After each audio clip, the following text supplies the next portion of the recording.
The noise is deafening. Mock drafts everywhere. Analysts throwing names like confetti. Fans barely holding it together. And in the middle of all that chaos, the Miami Dolphins sit still. Not clueless. Not frozen. Just locked in. Waiting. Watching. Not like a team guessing what to do next, but like one that's had enough of false starts. They know what they're hunting for. And that clock, it's ticking loud now. Mel Kiper dropped his latest 2-round mock draft. 2 rounds, not 1. That matters. He's not playing light this time. So what's he got for Miami? Pick 13. First round. All eyes. And here's where things get murky. Everyone screaming for O-line. Terron Armstead retired. You'd think it's automatic. Grab a lineman. Plug the hole. Move on. But Kiper zigs instead of zags. He goes defense. And not where most expected. No tackle. No edge rusher. He dives into the secondary and throws out a name. Jahdae Barron, cornerback, Texas.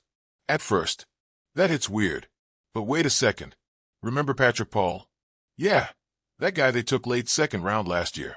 Quiet. Low-key. Spent a season sitting behind Armstead, learning every inch of the job. Maybe, just maybe, he was always the plan. So if the left tackle void is already covered, why force it? And then Barron starts to make sense. The more you sit with it, the more it clicks. The guy doesn't just play corner. He controls space. He doesn't wait for the ball. He attacks. 5 interceptions last season weren't a fluke. He's got timing. He's got that click-and-close burst. And with Jalen Ramsey on the other side, it's not just a partnership, it's a message. Barron doesn't walk in and blend in. He walks in and shifts the tone. He becomes the next in line, the future behind Ramsey. Because whether fans like it or not, Ramsey isn't going to be around forever.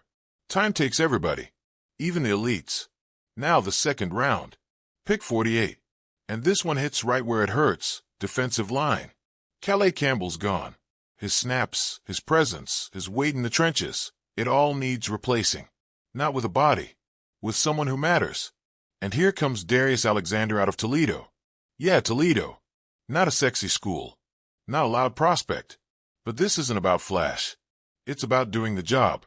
Alexander's got the build, the twitch, the production.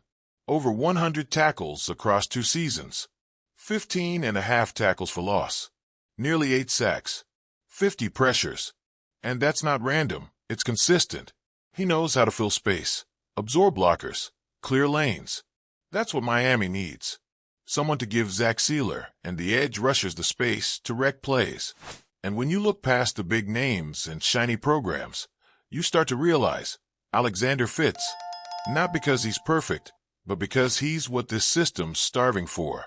So now you've got Barron in the backfield, Alexander up front, and Kiper painting a picture that feels calculated, deliberate, not just filling gaps, building a unit.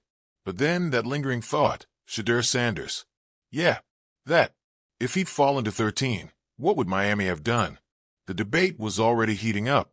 A quarterback with presence, pedigree, that spark. If he'd been there, they might have had no choice. But Kiper shuts it down. Has him going to New Orleans at pick 9. Just 4 spots too soon. No drama. No dilemma. Or is there? Because even with Sanders gone, that what-if doesn't leave quietly. It stays in the room. Hangs there. Because no matter how solid Tua looks, the future always looms. And quarterbacks? They define more than just seasons. They define direction. If Sanders had been on the board, this mock might have gone a whole different way. But here we are. So now the real question, where is this team going? With Barron, they're saying we're not waiting for the secondary to break before fixing it. They're saying Ramsey needs a running mate, a successor. With Alexander, they're admitting Campbell wasn't just another guy. He left a crater, and they're moving fast to fill it. But the offense? It's not going to fix itself. The line still needs help, especially inside. Kiper had Tyler Booker as a perfect fit, but Arizona snagged him at 47. 1 pick earlier. Frustrating? Yeah. End of the world? No, because you don't reach in the second round just to say you did something. That's how bad picks happen. But now offensive line becomes a priority. No more waiting, because if you're going to stick with Tua, you better protect him. That's not optional.